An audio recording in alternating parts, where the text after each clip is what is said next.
mental e emocional. Assim, um equilíbrio em todos os exercícios que se adaptam à idade e às circunstâncias de saúde, como eu já falei aqui, não é? Porque temos todos os materiais. As posturas, que são chamados asanas, tornam-se estáveis e compatíveis com qualquer situação, com qualquer idade, só se for mesmo uma situação muito crítica, não é? Pronto. Eu própria, quando comecei como instrutora, tive restrições. Eu percebi algumas questões que eu tinha de saúde física, ok? E passei a usar os materiais para fazer os exercícios. Fiz as minhas coreografias com os materiais e está tudo bem. Está tudo bem.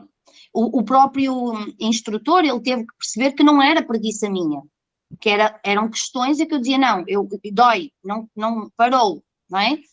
Eu percebi na altura que tinha uma compressão na C6 e na C7 e outra na L5, isto já, não é, com 20 e tal anos, há 20 e tal anos, portanto eu não podia fazer determinadas posturas a menos que fosse com aquele material, e está tudo bem, cadeiras, bosters, placas de espuma, na altura nós trabalhávamos com bricks de madeira, eu aqui na universidade ainda trabalho com eles, está tudo bem, são estáveis, não magoam, ótimo. Agora há uma diversidade enorme, principalmente nos últimos 15 anos, talvez 10, uma bombada de materiais assim, pronto.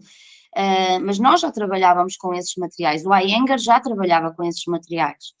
Portanto, estes materiais de apoio são fundamentais no Hatha Yoga, usam-se muito, embora haja um incentivo para que a pessoa desenvolva a sua parte física, e há quem diga que não é um yoga terapêutico, para mim é. Para mim é a partir do momento em que é possível ser executado por qualquer pessoa e porque eu noto, eu nunca prometo nada às pessoas, mas é bonito ver pessoas com 70 anos ou 50 anos que chegavam lá e não conseguiam levantar o braço e agora dizem, Mónica, eu levanto o meu braço, é uma alegria enorme, não é trabalho meu, é delas, não é? É um percurso delas, eu limito-me a descrever os exercícios, não é? Pronto. O que é importante? Qual é o significado de rata?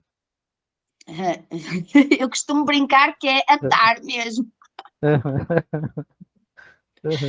Alinhamento, tem muito a ver com a parte do alinhamento, tá? Alinhar, que é uma coisa que é fundamental. Por exemplo, uma coisa que eu sou muito chata nas aulas, os isquios, a posição dos isquios, a coluna reta, os ombros alinhados pelas mãos e pelos pés, na maioria dos exercícios. O alinhamento das ancas, nunca ir além disso, manter sempre isso. A coordenação da respiração com o movimento, por isso é que não é uma ginástica, como eu escrevi aí, não é ginástica, tá? Portanto, esta coordenação enquanto o ar entra, enquanto o ar sai, com o tempo o aluno vai percebendo quando os braços sobem, o ar entra, quando os braços descem, o ar sai, o próprio movimento da cervical, o alongamento da cervical, mas ao mesmo tempo manter os ombros descontraídos, o esticar os braços, não é? Mas ter atenção ao cotovelo e ao pulso, tudo isso faz uma diferença muito grande, muito grande. E mais à frente eu vou explorar um bocadinho mais isso no outro slide, está bem? Podemos passar, Evaldo, por favor? Sim. Pronto. Ok, então nós temos aqui o Samyana, que são as técnicas de controle mental que toda a gente quer atingir. No fundo, isto é o resumo de todas as outras técnicas. Tá? Toda a gente quer atingir o chamado controle mental. Eu não gosto dessa palavra, embora ela faça muito parte da minha personalidade, que eu gosto muito de ter o controle do que está à minha volta. Então, os asanas, como nós estávamos a falar, não é? Que são as técnicas psicofísicas, é todos os movimentos físicos que são praticados, são chamados de asanas. O pranayama, já falamos um bocadinho aqui da importância da respiração, são as técnicas de respiração, tá? Nós temos aquilo que no dia a dia, nas aulas, se torna realmente importante lembrar a quem está a praticar, inspirar pelo nariz, expirar pelo nariz, a menos que hajam exercícios específicos para que seja trabalhada a parte da respiração com a boca. E depois temos, especificamente, nariz, tapar uma narina ou destapar a outra, portanto, os exercícios as técnicas de respiração, portanto, o pranayama são variadas, há muitas. Eu até iria sugerir que depois no fim nós fizéssemos, se vocês concordassem, para vocês, pronto, terem uma ideia, ou pelo menos se já praticaram, terem uma oportunidade de renovar. Perfeito, perfeito. O Yoga Nidra são técnicas de relaxamento, tá? Normalmente o mais usado é o Yoga Nidra de peso e o Yoga Nidra tradicional, que tem muito a ver com consciência corporal, através da contração e descontração do corpo. Os mantras, e aqui, pronto, os mantras são realmente muitos, porque no yoga é muito praticado, no yoga tradicional, digamos assim, no yoga mais antigo, até como o desenvolvimento espiritual, porque o mantra é uma repetição, não é? De uma palavra, tal como quando se reza ao terço, ou se faz a japa mala, e portanto aquilo que é mais conhecido é o mantra Om. No Atma Kriya Yoga nós fazemos os círculos de Om Chanting, portanto várias pessoas, tem que ter um mínimo de pessoas, temos que ser no mínimo 3, praticar o mantra, mas a nível individual os mantras que são alusivos aos próprios chakras, porque há mantras específicos para cada chakra, embora o Om seja o mais conhecido, e servem precisamente para equilibrar os chakras também através do som. Nós sabemos que o som propaga-se e altera as moléculas da água, nós temos muito líquido no corpo e, portanto, ao praticarmos um determinado som, ele promove uma vibração no nosso corpo e eu posso dizer-vos que eu sinto isso no meu corpo, sinto essa diferença. Lembro-me que sempre que eu duvido de alguma coisa, que eu questiono aquilo que me estão a ensinar, aparece alguma coisa que me ajuda, ou a dizer é por ali ou é por acolá, ou está certa ou para de ser teimosa, pronto, por aí. E quando eu duvidei um pouco deste efeito dos sons, dos mantras, foi-me oferecido um livro sobre precisamente a alteração das moléculas da água, um estudo feito pela ciência, em como a água se altera com a vibração do som. Você põe uma música e a água altera completamente as suas moléculas ao som da música. E, portanto, eu passei a olhar para essa possibilidade de uma forma mais... como é que eu hei de dizer a palavra? Mais aberta, digamos assim. Quando eu não entendo a coisa, eu resisto um pouco, não é? E realmente os mantras, os controlos de som são extraordinários, no efeito que depois se sente. O dhyana, que é, portanto, a chamada meditação, meditar tem muitas vertentes, com certeza que vocês já ouviram falar. Para mim a meditação faz sentido concentrada na respiração ou com a repetição de algum mantra ao mesmo tempo, um mantra mental neste caso, que pode não ser um mantra que nós vimos nos livros, mas um mantra nosso, algo que nós queiramos para nós e a vibrar para nós, como eu sou saúde, ou eu sou paz, ou convém é que de alguma forma esse mantra seja repetido durante pelo menos 21 dias para que haja um efeito, porque nós sabemos que para se mudar um hábito, para se mudar alguma coisa, temos que ter ali um percurso de 21 dias. No Reiki isso também foi confirmado, em todas as vertentes que eu passei, que toquei, fala-se sempre nesta questão dos 21 dias, tem a ver também com a mudança do plasma do sangue, pronto. Ou seja, as coisas comprovam-se umas às outras, não é? E portanto a meditação aqui é muito relativa, mas o próprio treino de consciência, de estar no momento presente, às vezes até dirigido mesmo ao nosso físico, ou ao foco em alguma coisa, é muito comum vermos o foco numa vela, o foco numa luz, ou numa folha, o que for, não é? Portanto, isso depois depende de como nós nos sentirmos bem. Os mudras, gestos que facilitam o fluxo de energia, é extraordinário. No yoga, quando nós fazemos as coreografias para apresentarmos nos cursos, nós vamos um bocadinho ao encontro do yoga tradicional, que é aquela dança. Não é? E aí nós vemos muito a Shiva, não é? Com aqueles movimentos das mãos. Queria também que nós fizéssemos aqui um mudra no final, se fosse possível, mas eles são muitos, cada um tem o seu significado. O que é certo é que é um gesto que facilita o fluxo de energia e que estimula de alguma forma várias partes do corpo ao fazê-lo. Por exemplo, um mudra que não é muito conhecido no yoga, mas que eu aprendi noutra vertente e que é ótimo para controle da ansiedade e que é muito fácil de fazer e completamente discreto, é, se vocês abrirem a palma da mão e colocarem a outra mão fechada, como se fosse um túnel, e encaixarem o polegar e depois relaxarem as duas mãos em cima do colo ou em cima de uma mesa. Isto promove o relaxamento mental. Porquê? O polegar tem a ver com o meridiano do pulmão, ou seja, a vossa respiração vai equilibrar. Se a vossa respiração equilibrar, tudo o resto vai estar mais em equilíbrio.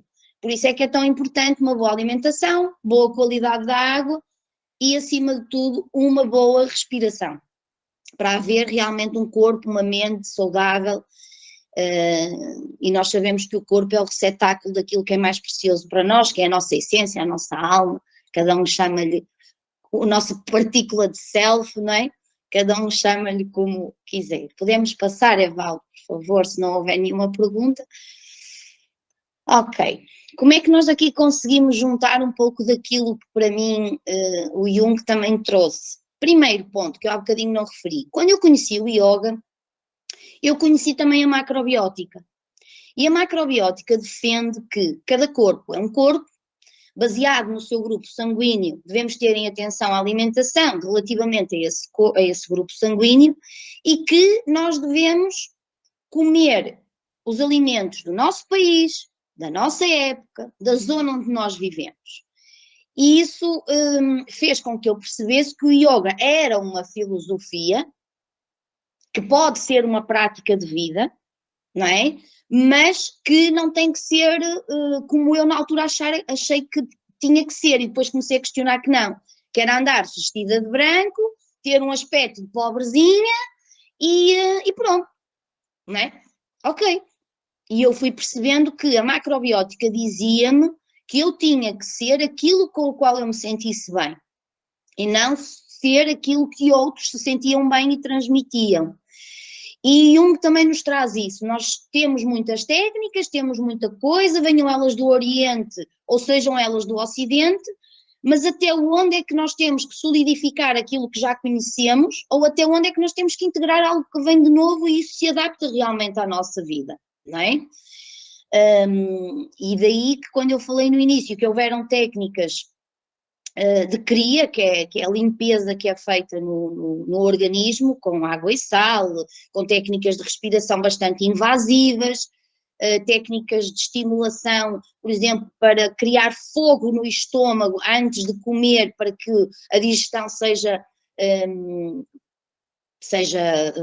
mais eficiente, digamos assim, e aquilo fazia algum sentido para mim, mas depois a determinada altura eu comecei a questionar e pronto, e tínhamos aqui conversa para não sei quanto tempo. Ou seja, até onde é que nós nos sentimos bem com determinadas práticas, até onde é que nós acordamos bem dispostos, dinâmicos, saudáveis. A macrobiótica mostrou-me isso. O yoga era ótimo, mas que eu tinha que ver até onde é que eu me identificava com aquilo. Por exemplo, eu nunca gostei de carne desde miúda, nunca gostei de leite desde miúda. Ok, para mim não foi difícil deixar em absoluto de comer carne, porque aquilo para mim já fazia sentido. Porquê que deixei de comer carne? Foi por causa do yoga? Não. Foi porque os que andavam comigo eram todos vegetarianos ou decidiram ser? Não. Foi porque eu não gostava de carne e no meu grupo sanguíneo dizia que eu não precisava da carne, eu precisava de proteína com outra fonte, carne para mim era nocivo. Aquilo para mim fez sentido. Se o meu corpo me dizia que aquilo não era bom para mim, se havia alguém que estudou isso e que dizia também, ok, então já fazia algum sentido, já tinha um bocadinho onde me agarrar, digamos assim, para seguir aquilo que eu sentia dentro de mim e ter que lidar com, mas tu és maluca, tu agora deixaste de comer carne, agora a tua vida vai virar de pernas para o ar e não sei o quê. Ok, pode virar de pernas para o ar, desde que eu não fique com os órgãos à mostra, está tudo bem. Eu é que sei o meu caminho. E pronto, então esta frase que diz que em todo o caos há um cosmos, em toda a desordem há uma ordem secreta, eu identifico-me muito com ela. E eu encontrei a minha ordem secreta aqui, nestas escolhas que fui fazendo ao longo do caminho. O yoga fala muito nesta questão dos Vedas, das fases da vida.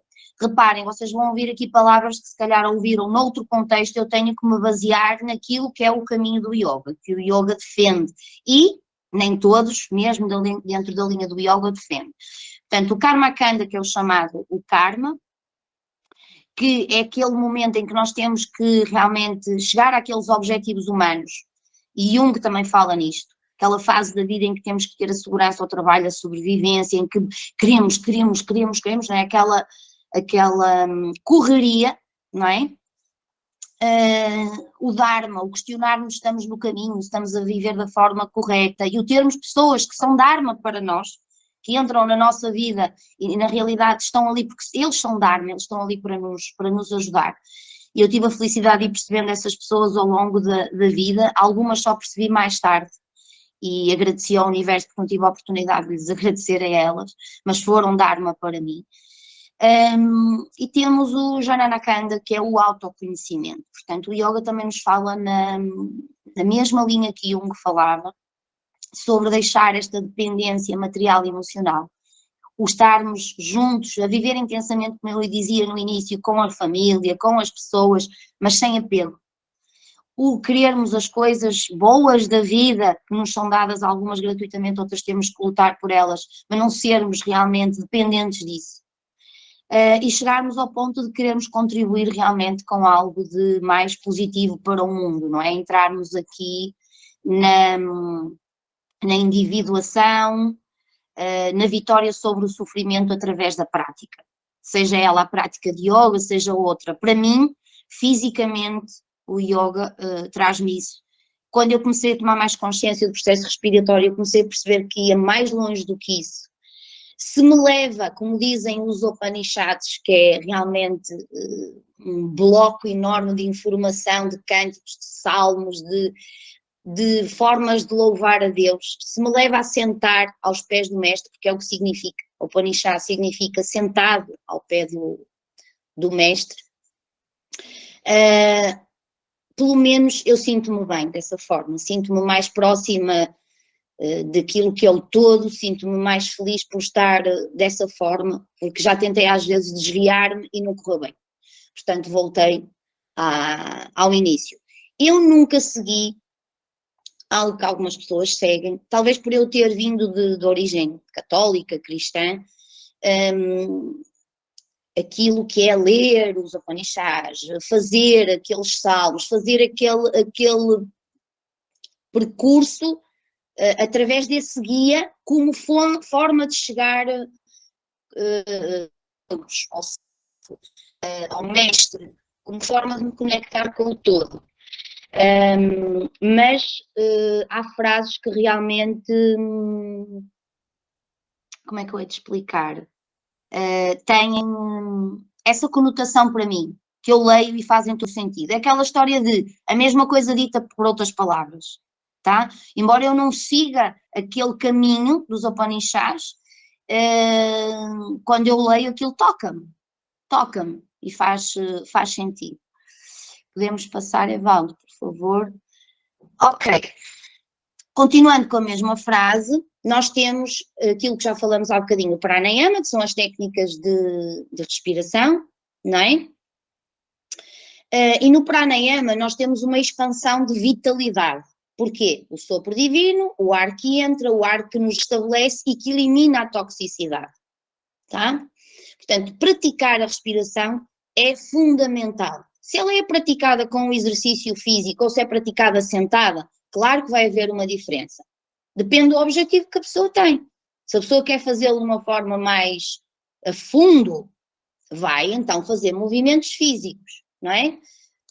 Aí está, depende da fase da vida que a pessoa está a passar. Eu até posso praticar fisicamente, mas ter um momento do meu dia em que eu faço só as técnicas de pranayama, em que eu me sento, em que eu me resguardo, em que eu decido fazer aquelas técnicas com aquele objetivo, porque há técnicas que efetivamente são para ativar a energia ou são para baixar a energia, no mínimo são para equilibrar.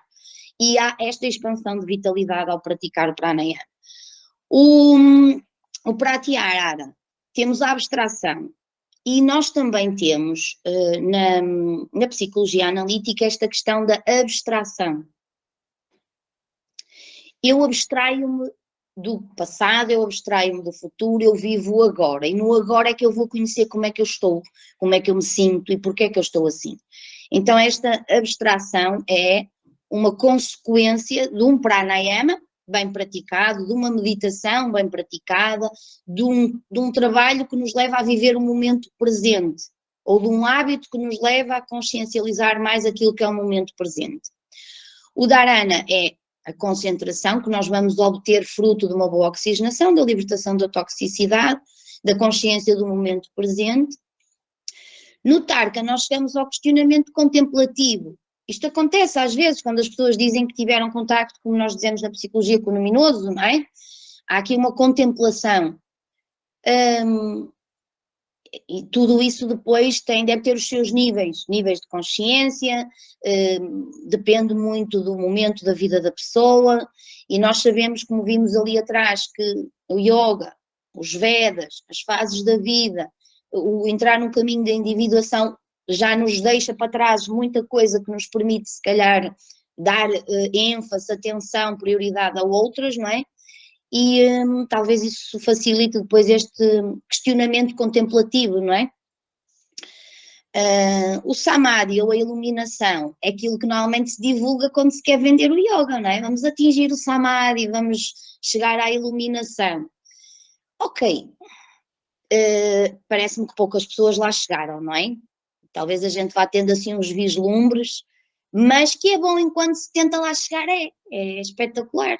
Portanto, para mim vale a pena só por tentar chegar lá, só por fazer esse percurso do caminho. E eu lembro-me que houve uma fase que eu queria muito saber se estava no caminho certo, e houve alguém que sabiamente me disse, não interessa o caminho, o que interessa é como percorres o caminho. E mesmo assim ainda bati no meu ego, na minha personalidade, depois tenho que fazer as coisas bem feitas. Até chegar ao ponto de eu passar a senti-las, levou algum tempo. Ou seja, passar a sentir um bocadinho deste vislumbre de contemplar a vida, não é? Contemplar, mais que não seja o ar que estou a respirar e saboreá-lo. Eu costumo usar muito essa o ar que está a respirar. Saborear. Podemos passar, Evaldo.